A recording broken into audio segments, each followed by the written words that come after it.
Bien, alors, salut à tous, donc c'est Nosso qu'on se retrouve pour FF12. Et donc avant qu'on continue l'épisode, on a un petit truc que je voulais récupérer qui est ici. Voilà, le sort Reflect. Voilà. On va pas encore s'en servir énormément, mais il va servir. Donc voilà, je vous montre après où il est juste ici. Voilà. Sachant que dans cette zone, il faut encore faire gaffe parce qu'il y a encore cette putain de boule de feu qui peut vous faire chier. Donc voilà, donc là du coup je vais faire un cut, je vous rejoins directement dès que je suis là où on s'était arrêté à l'épisode précédent. Bien, alors on va effectuer aujourd'hui une petite quête, donc là vous voyez il y a ce turretin Enza qui s'est barré. On va parler à Smog.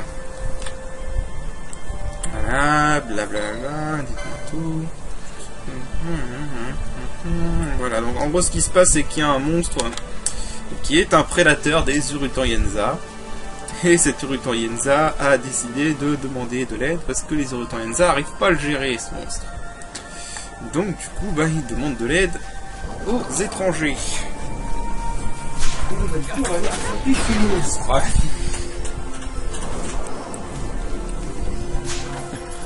Ah là, toujours pareil. Le sort R est vraiment excellent dans la mer des sables parce que il y a plein d'ennemis qui sont vulnérables au sort R ici. Enfin, qui sont vulnérables à l'air. Ça reste excellent. Tiens, donc, tant qu'on y a parlé de choses et n'importe quoi. Alors, vous avez vu que j'ai commencé un let's play sur Medieval 2. Cela dit, ça commence déjà les emmerdes. Alors, en fait, je savais pas. Mais Medieval 2, en émulation, il y a un truc qui empêche... Enfin, il y a un truc de protection qui crypte les données et qui t'empêche de lancer le deuxième niveau. J'ai trouvé une solution pour ça, mais c'est que avec EPSX, et malheureusement cet émulateur marche pas sur mon PC. Je sais pas pourquoi, mon PC refuse d'ouvrir cet émulateur. Du coup, je suis coincé pour Medieval 2 à cause de ça. C'est assez emmerdant. Donc, je vais voir si je peux trouver une solution. Au pire, si je peux changer de version carrément, si je dois changer de version. Je pense que, vu que les Américains sont beaucoup plus calés sur ce truc-là, je suis sûr qu'il y aura déjà des résolutions pour la version américaine. Voilà. Donc, là, on va aller affronter ça.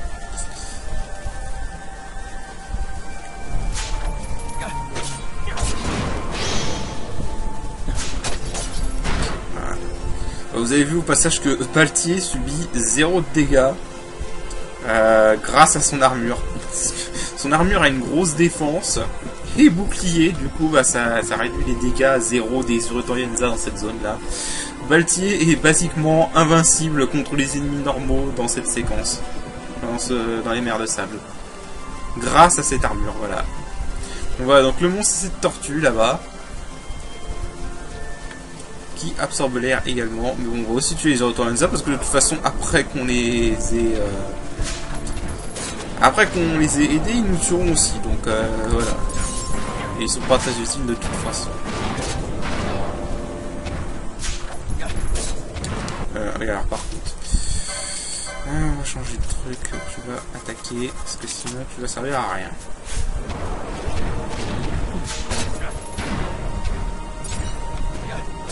Ils sont pas bien intéressant.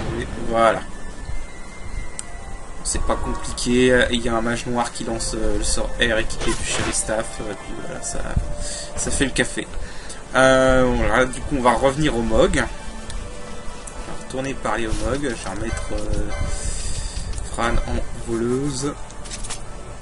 Voilà. Parce qu'elle a rien de mieux à faire quand elle a pas besoin de soigner, donc... Il faut savoir que le mage blanc... Globalement le mage blanc vous voulez faire deux choses avec... le support, c'est quasi obligatoire d'avoir un support, et le tueur de mort-vivant. Voilà. Et vous verrez plus tard que surtout en fin de jeu, il y a énormément d'ennemis de type mort-vivant dans ce jeu. En fin de jeu surtout. Et donc du coup, un mage blanc c'est très utile. Là j'accélère parce que sinon c'est fini. Je vais même plus faire ces ennemis là parce qu'ils sont chiants. Qui servent à rien surtout. Voilà. Donc là, on parle à Smog, vous avez vaincu la Terranée, fantastique coco. Donc là, il faut aller par là pour aller trouver l'autre Rotorienza. Parce que là, on va nous donner un trésor. Trésor qui est censé affaiblir le boss suivant. Sauf que le boss suivant, c'est un des boss les plus faciles du jeu, donc je vois pas pourquoi vous voudriez l'affaiblir, mais enfin bon, faut pas chercher. Alors ça, vous voyez, quand la météo est comme ça, c'est excellent, si vous voulez explorer les mers d'Ogirienza, parce qu'il n'y a pas cet esprit de salamandre. Enfin, la boule de feu, là.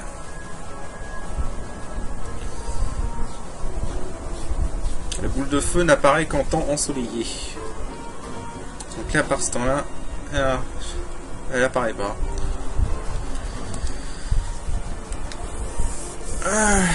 Donc, du coup là on y retourne et on va avoir une petite cinématique avec la tribu et on va obtenir cette récompense.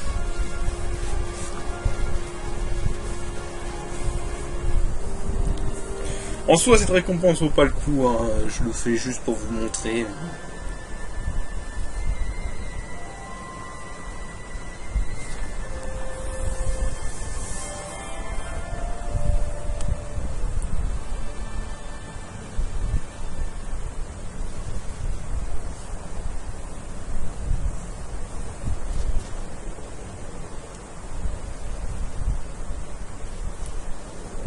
Voilà, donc Viras, ça.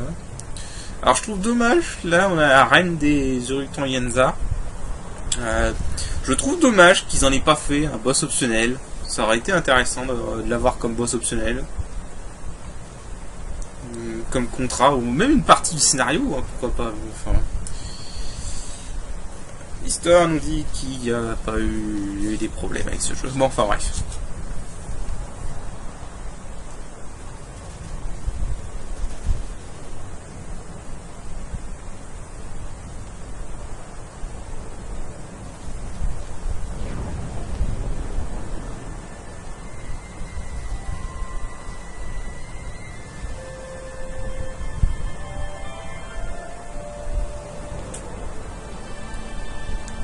Voilà, en fait, les Urukton-Yenza, c'est des japonais. Hein. Tout pour l'honneur. Voilà. Tout pour l'honneur. Ceux qui bafouent l'honneur doivent mourir, etc. Et donc là, vous lui reparlez.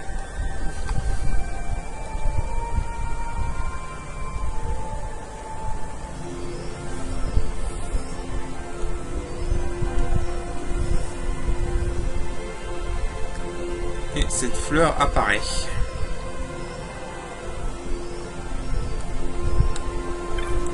Et si vous prenez cette fleur, voilà, Exir Berries, ou Bedixilo en VF.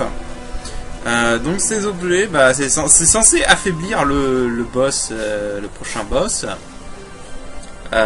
Sauf que le prochain boss est très facile, donc je vois pas du tout l'intérêt de faire ça en fait. Si bien que je n'ai jamais utilisé ces baies. Enfin, je sais pas. Vous verrez, j'ai ma strat pour le boss. Pour le prochain boss.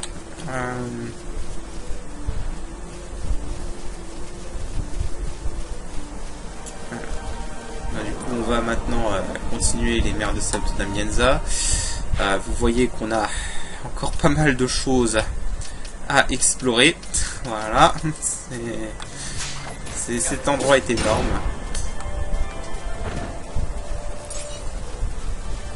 Qu'est-ce que vous dites?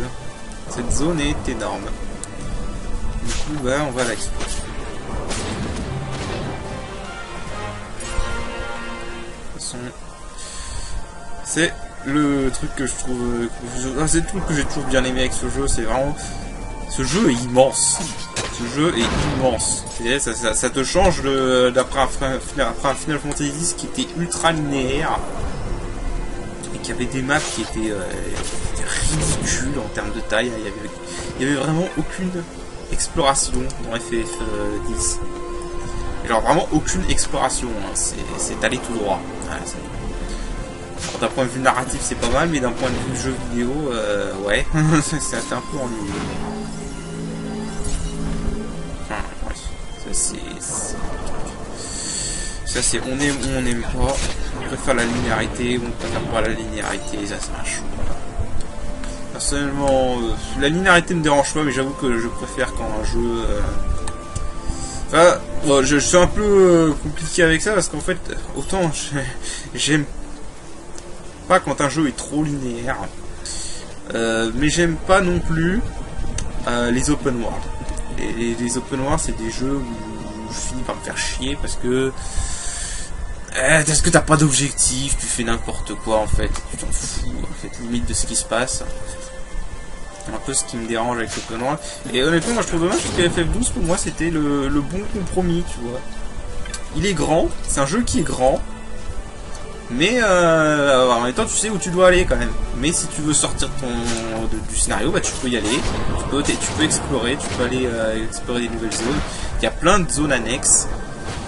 Ça, je sais pas, pour moi c'était le juste milieu en fait. C'était le juste milieu.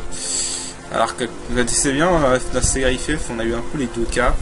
On a eu FF13 qui était trop linéaire. J'aime bien FF13, mais il était trop linéaire. Ça, il faut bien le dire.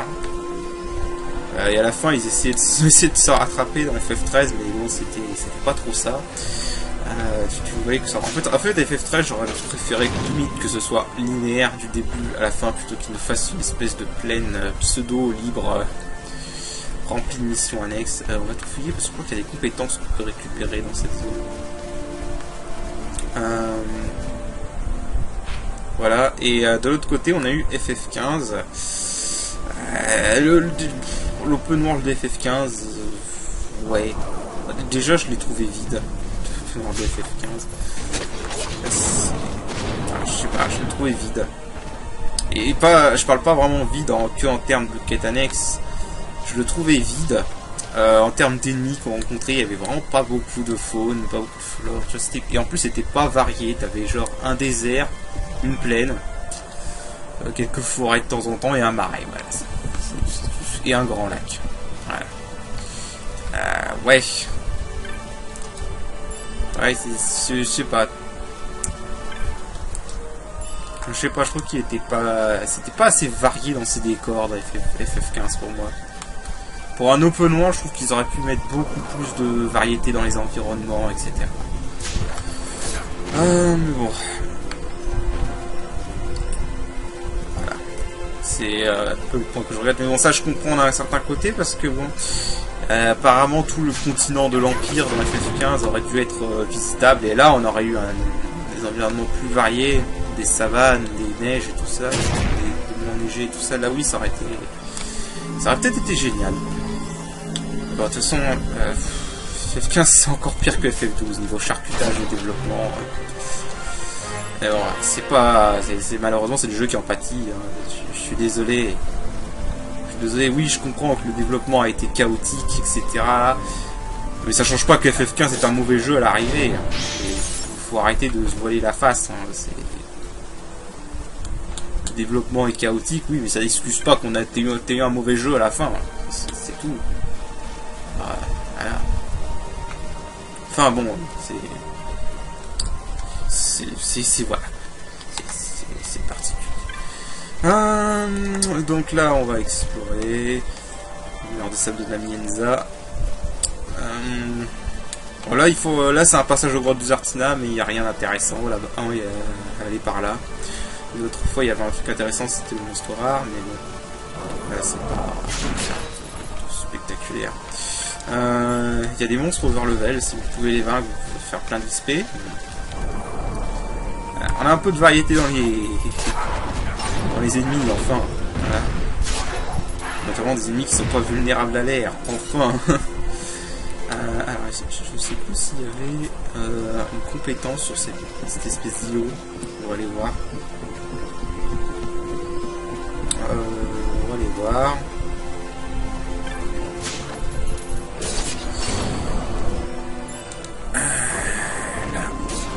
C'est un poisson, c'est Yenza Scale, mais c'est pas possible. Non, c'est Yenza Fine qui est intéressant. Non, je confonds avec une autre zone, il n'y a pas de compétence ici. C'est la zone...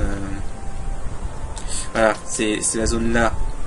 Espèce de machin ou un petit chemin qui se fait en cul-de-sac. C'est là qu'il y a une compétence. Je confonds toujours les deux. Voilà, le mode accéléré il est pratique quand il s'agit d'explorer des grosses zones comme ça.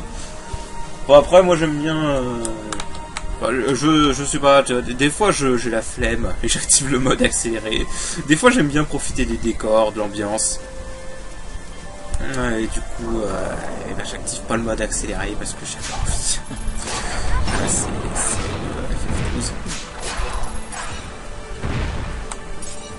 Donc là ils ont mis la musique des plateaux de Serobi, je trouve que ça colle bien. Même si j'ai bien aimé la nouvelle musique qu'ils lui ont donnée à la Salta Amienza dans la version PS4. De toute façon je vais la faire simple, quasiment toutes les nouvelles musiques de la version PS4 de FF12 je les ai bien aimées globalement. De toute façon je le redis, pour moi c'est une des OST les plus sous-estimées de la série. Hein, juste parce que c'est pas le grand Nobuo Uematsu qui a composé. Ouais. Enfin, on oublie que Nobuo Uematsu il a aussi fait des musiques pourries. Hein. Je suis désolé, il y a eu des musiques pourries hein, dans les FF. Hein. En fait, les gens retiennent que les bons morceaux. Mais en fait, quand tu compares le ratio bon-mauvais morceau, la plupart du temps, dans les FF, tu as toujours 60% des musiques qui sont oubliables ou mauvaises. Enfin, après, c'est la musique c'est complètement subjectif. Hein. Par exemple, je sais pas, par exemple, dans FF7, le thème de la Shinra, je le déteste. J'aime pas du tout le thème de la Shinra dans FF7. Enfin, surtout, je l'aime pas à cause d'un combat en particulier qui est très long. Parce que le boss a des animations qui prennent 3 plombes. Enfin, voilà, la musique c'est subjectif de toute façon. Après, si je devais dire encore une fois, la meilleure OST de FF, dans le ratio bonne musique, mauvaise musique, pour moi c'est FF8. Voilà, FF8, ça a la meilleure OST de la série.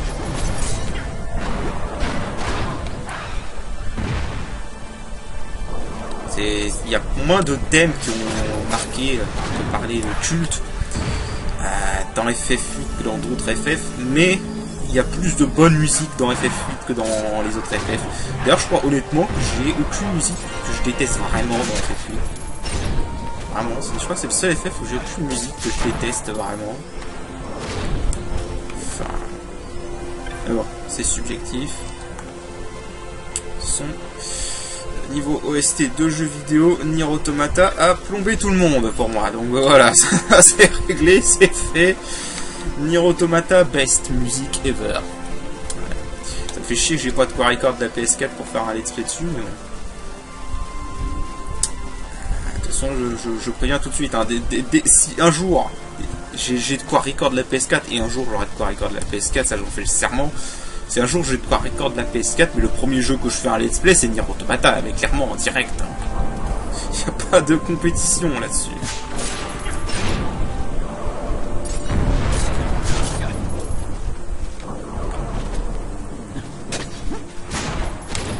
Allez. Voilà.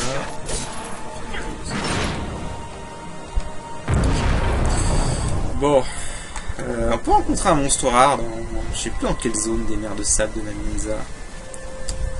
Je sais plus dans quelle zone on peut rencontrer un monstre rare, un bombo. Un bombo bleu. Pourquoi utiliser un objet quand tu peux juste t'attaquer toi-même? Voilà. Pour te revivre. On va te foutre une baffe pour faire. Je suis niveau combien en fait? Ah oui, putain, je vais faire rentrer les autres. Sinon ils vont être under level. Parce que j'aime bien faire varier mon équipe dans FF12. J'aime pas rester sur la même équipe tout le temps. Dans le moment, ça devient relou. Optimiser, parfait. Au niveau des gambits, venir les visibles, venir les visibles. Bah, toi, tu vas te mettre sur faux. C'est leader target. Windwick Aero, parfait. Hop. Et bah, moi j'ai bien contrôlé les bâches. Allez. Puis j'aime bien le job du samouraï, comme ça c'est réglé. C'est pas le monstre. Non, c'est ça de merde, on s'en fout. Je suis bien sur la bonne voie. Oui, je suis sur la bonne voie, ok.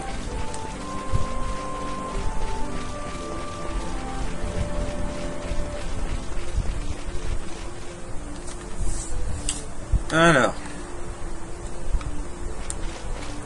là, on a pas de coffre ici. Non, il n'y a pas de coffre. Okay.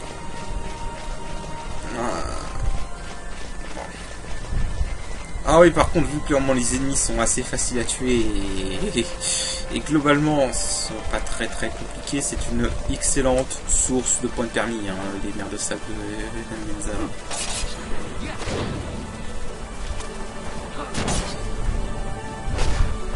Hein? Là. On va juste tous leur péter la gueule, voilà, c'est tout.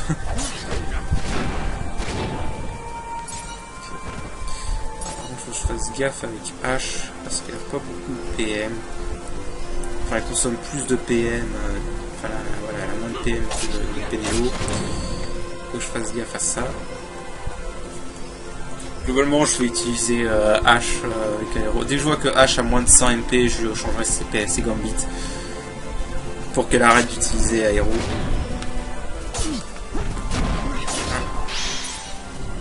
Bon, non, il y a quoi faire. Sachant qu'un truc qui est bien dans ce jeu, c'est que si vous lancez aéro et que ça touche aucun ennemi vivant, le jeu considère pas que vous avez utilisé le sort et donc stop les... Enfin, ne prend pas en compte la consommation d'MP, ça c'est bien. C'est une bonne idée. C'est le monstre rare. Non, c'est encore un Irritant Ninja de merde. Là, on a un coffre. 4G. Ah, les coffres dans ce jeu, je te jure. Putain. Bon, par contre, il y a un truc que j'avoue que je suis pas hyper fan dans FF12, même s'ils ont vachement amélioré ça par rapport à la version de base. C'est bien le système de coffre. Le système de coffre, il y a des fois, c'est un peu abusé. Hein. C'est même totalement abusé, des fois. Les coffres qui ont que 1% de chance d'apparaître, merci bien, quoi. Qui a eu cette idée, sérieux?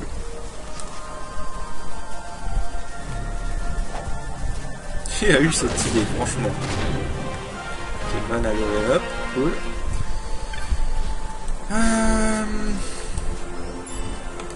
Vraiment. Surtout que c'est des coffres qui contiennent des contenus aléatoires, c'est ça qui est le plus énervant, je crois, en fait. C'est-à-dire que non seulement ton coffre, tu galères à le faire apparaître, mais en plus, je suis pas sûr d'avoir ce que tu veux, quoi.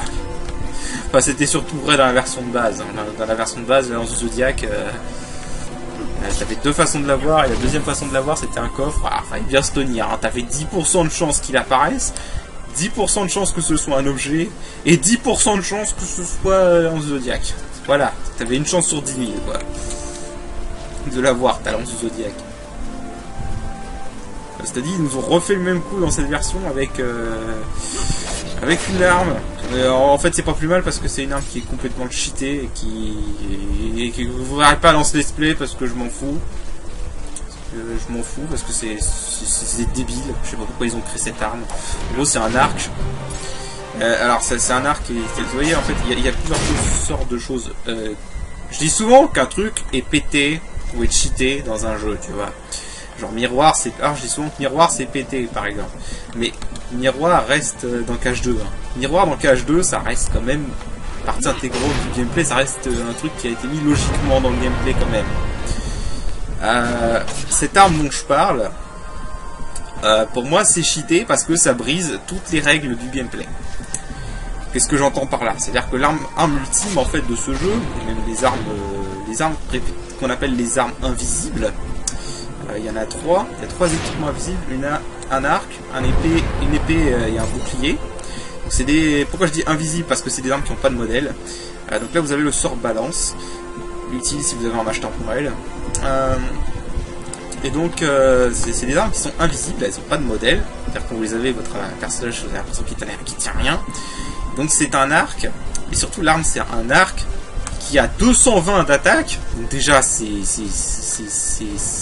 pété. C'est complètement pété de base.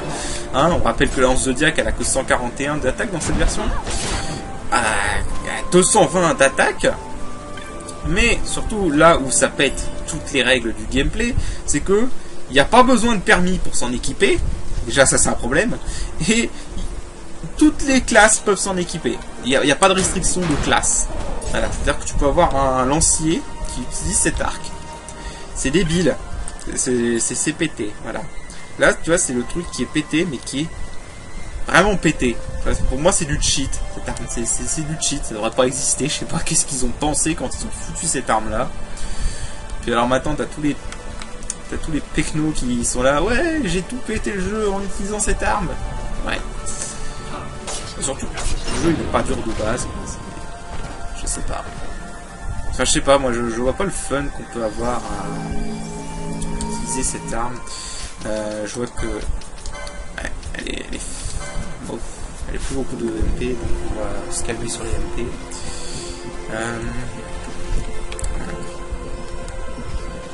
Voilà quoi. C'est quelque chose que je comprends pas.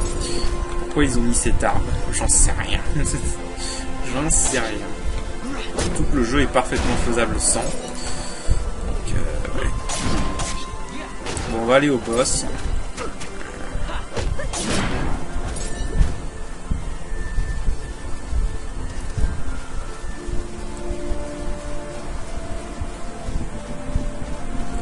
Voilà, donc là on n'est pas loin. Là c'est la dernière zone avant le boss. Il y a une autre zone mais qui est là-bas, là, cette grotte qui est là-bas. On va y aller au prochain épisode. Faire un contrat. Mais dans cet épisode on va pas y aller. En gros là dans cet épisode on va battre le boss qui est là. Et on va s'arrêter là. Voilà. C'est ça que j'aime bien avec le mage rouge. C'est que même quand il a plus d'MP pour lancer les sorts d'attaque, bah, il peut toujours servir à l'offensive en attaquant normalement. Ça c'est bien.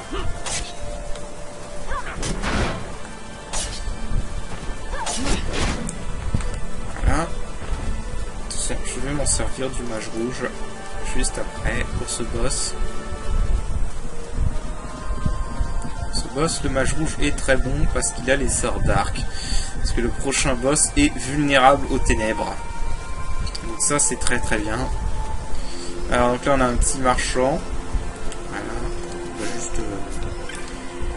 Vendre des choses.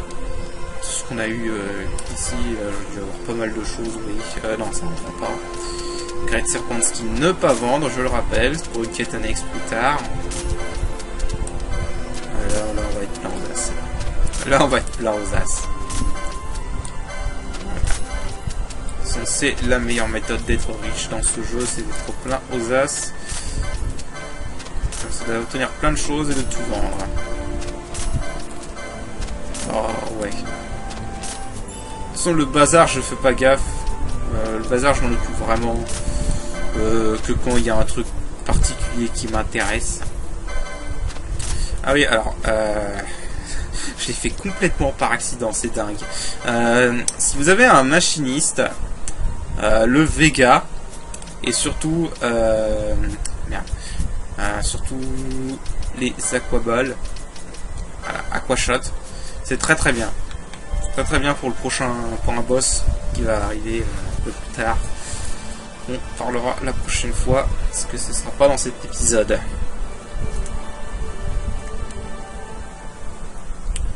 Et donc là, on nous demande de sauvegarder parce qu'il y a un boss, donc ils sont pas salauds. Sauvegarder. Voilà. Je vais sauvegarder au cas où ça plante. Bien. Donc là c'est ça, c'est juste la cinématique qui présente le lieu. Bon, alors. Pour le boss qui va arriver là. Alors. Ce que je vais faire, c'est que... Alors ce qui est bien, c'est qu'on est complètement régénéré. Ça va être un boss volant. Donc, du coup... Bash il va me servir à rien ici. Par contre, Baltier va me servir. Baltier va me servir pourquoi? Parce que c'est un mec qu'il a les lances. Alors faut savoir quelque chose, c'est que dans cette version, les lances et les bâtons de combat touchent les ennemis volants. Très important à savoir. Et donc ce que je vais faire avec H, c'est que je vais supprimer ça. Alors, Ally Ennemi.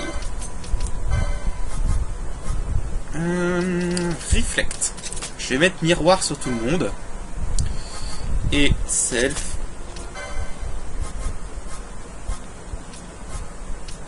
Dark.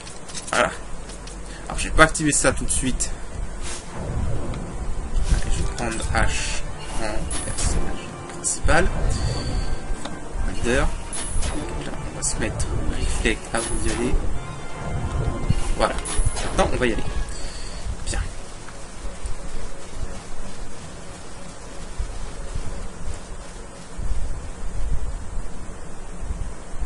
Ok.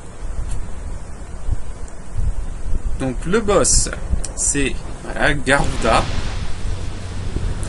Voilà.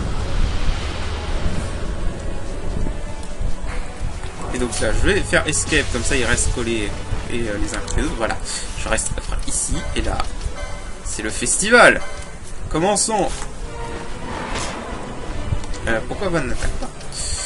Qu'est-ce que tu fais, Van? Ah oui, faut lire les soucis pour l'attaque. Voilà. Il est vulnérable aux ténèbres et donc bah voilà. Voilà. Je lui fais 1000 de dégâts. Je sais pas si vous avez vu, mais en gros ça lui a fait 1000 de dégâts par Dark. Voilà. L'altération miroir. Je l'avais mal fait contre Geese, mais là je l'ai bien fait. Voilà, en gros ce qui se passe, c'est que l'altération miroir, ça vous permet de, en gros, lancer l'équivalent de 4 sorts, 4 fois le même sort, au lieu en un seul jet. Voilà. Donc là je lui ai fait 4000 de dégâts au lieu des 1000 que je l'aurais fait normalement. Voilà. Allez, préparez-vous à avoir cette technique souvent, parce que je m'en sers assez souvent de cette technique. Même en fin de jeu, je vais m'en servir, notamment sur un boss optionnel qu'on verra plus tard. Bien, donc du coup, le tuer, ça ouvre le passage. Ouais, alors au passage, on était censé avoir un objet pour nerfer ce boss, hein, parce qu'il était pas assez facile. Hein. J'ai toujours marré comment on te donne un objet pour nerfer ce boss, qui est une vraie blague. Who would oversee the subjugation of a vast territory spanning from Mordalia to Valendia. Here he forged the Galtean alliance. Voilà, donc là on te parle du roi Dynaste. Le roi Dynaste, en gros, c'est un peu le Nobunaga de FF12. Pour ceux qui savent pas, qui ont plus de culture dans l'histoire japonaise, Nobunaga c'est le mec... Non, c'est Hideyoshi qui a été le premier à réunifier tout le Japon. Bah en fait le roi Dynaste, Wraithwall, c'est le mec ça a été le premier mec qui a unifié tout Ivalice et qui a apporté une paix durable. Voilà. En gros globalement c'est ça. Voilà. Donc en fait il avait 3 reliques magiques pour l'aider à le faire et l'une d'entre elles est au tombeau de Wraithwall, c'est ce qu'on va aller chercher. Voilà. Et je vous en dis pas plus. Was the Dawn Shard. It remained hidden here, known only to those of royal blood. As though the Dynast King foresaw the very plight before us now. None save descendants of the king are suffered within. If we attempt to enter without proof of such lineage... There's no guarantee we'll make it out alive. Vicious beasts, fiendish Balti a tout compris. But you must consider the prize. The Dawn Shard lies within. And Wraithwall's treasure. And there was I, thinking this was going to be hard. Alors, donc on va désactiver ça. Alors, là, je vous montre une petite astuce de gameplay. Pas forcément... je ne servirai pas forcément souvent, mais là, ça me sert. Il faut savoir que si vous déséquipez un perso et que vous le rééquipez, son action est annulée. Voilà, ça c'est une strat qui est utilisée dans les challenges et les speedruns. En gros ça permet d'accélérer la vitesse à laquelle vos persos vont attaquer. Bien, alors du coup on va sauvegarder ici. Voilà. Et on va arrêter cet épisode ici. Et moi je vous dis à la prochaine. Allez, salut.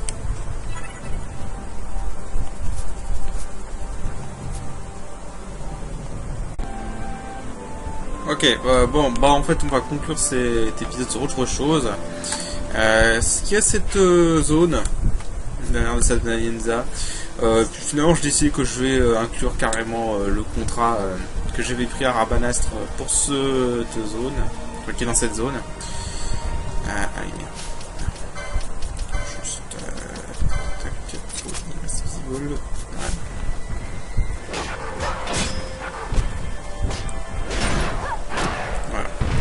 En gros là on va aller faire quelques quêtes et on va explorer cette zone qu'on n'a pas explorée encore, qui était la zone qui nous restait, sachant que là-haut il me semble qu'il y a des équipements peut être intéressant.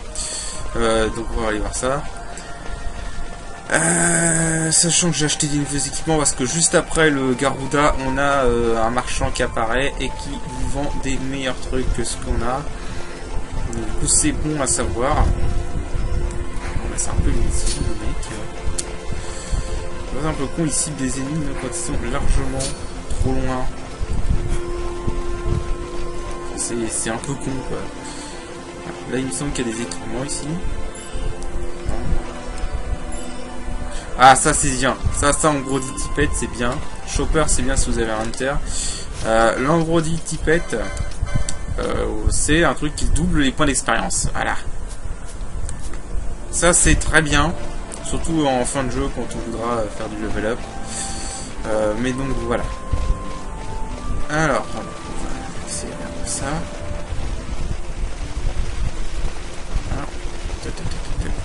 Bon, le mode accéléré fait un peu baigner là. C'est pas grave. Fait avec. Donc là en gros on va aller faire le contrat de la vouivre suzeraine que j'ai accepté à Rabanas. Et on ira chercher sa récompense juste après. Et on fera l'épisode là-dessus en fait. Voilà. Il est bien équipé et vache. C'est bon.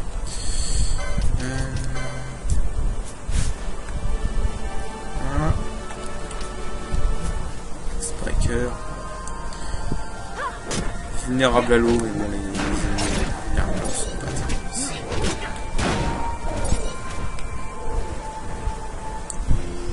Alors, sachant que j'ai jamais testé si la suzeraine était vulnérable à l'altération particulière. Peut-être un blind. Peut-être intéressant de prendre Pennywo du coup. Enfin, je vais essayer. Déjà, je vais voir si on peut bouger slow. Au moins slow, quoi.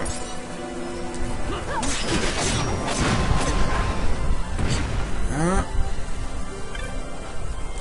on roule un peu sur les ennemis ordinaires. Hein. Vraiment, les ennemis ordinaires, c'est vraiment pas le problème dans ce jeu. Si vous avez du mal avec les ennemis ordinaires dans ce jeu, bah, je peux plus rien pour vous. Donc voilà notre cible. Qu'on va aller se faire maintenant. Time Magic, Slow, Wyvern Lord. Voilà. C'est bon, elle n'est pas immunisée. C'est bon à savoir. Ah oui, merde, Bash sert à rien pour ce combat, c'est vrai. Alors, Bash sert à rien, donc. Lance.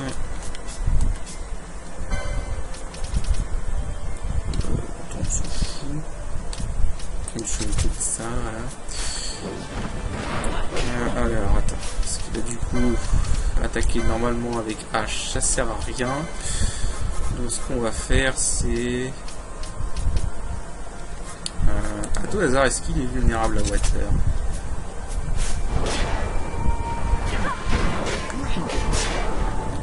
Ouais, je sais pas comment ça se fait. Ah, Water, ça veut dire faire des bons dégâts. Ah ouais. Ah, les vouivres normales sont vulnérables à Water, enfin à l'eau, donc je suppose que c'est fait pour ça.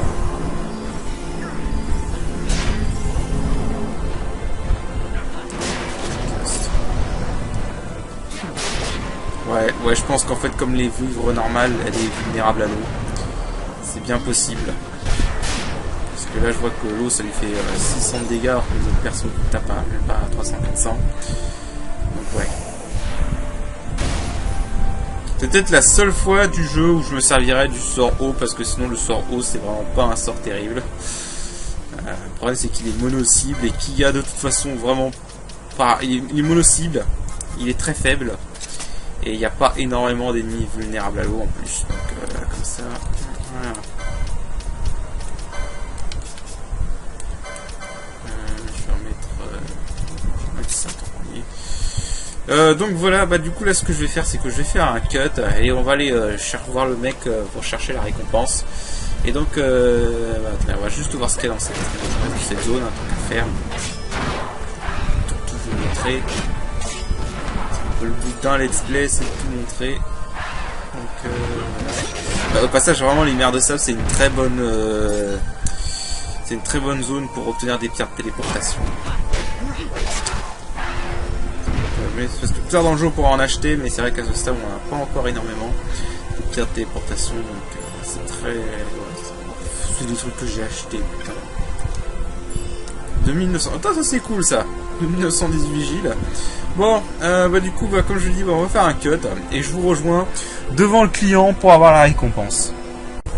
Bon, alors, donc du coup le client est ici, chez RAL. Bon voilà, on lui dit qu'il a peut-être exagéré la situation, mais bon c'est pas grave. Donc il nous donne un Elfin Bow et un Shell Shield. Alors Elfin Bow c'est bien si vous avez un archer, donc, mais on s'en fout donc. Le Shell Shield sera bien pour H. Alors le truc c'est qu'en fait, déjà en fait au bout d'un certain temps, les boucliers seront moins efficaces qu'au début parce que comment expliquer ça? Parce qu'en gros, les ennemis auront un passif qui leur permet d'ignorer la parade. Excusez-moi, j'ai une sacrée fois. Qui leur permet d'ignorer la parade. Et en fait, du coup, ça ne servira plus à rien d'avoir des boucliers avec des grosses valeurs d'évasion. Mais le Shell Shield est bien parce qu'il donne auto Shell. Et en fait, Shell dans ce jeu, ça réduit les dégâts magiques, mais aussi ça réduit les chances de vous faire toucher par les altérations d'état par 2. Donc du coup c'est très intéressant. Surtout pour les ennemis qui ont des attaques instant kill. Mais donc voilà. Et bon voilà, donc ce sera tout pour cet épisode. Et bah, du coup bah, je vous dis à la prochaine. Allez.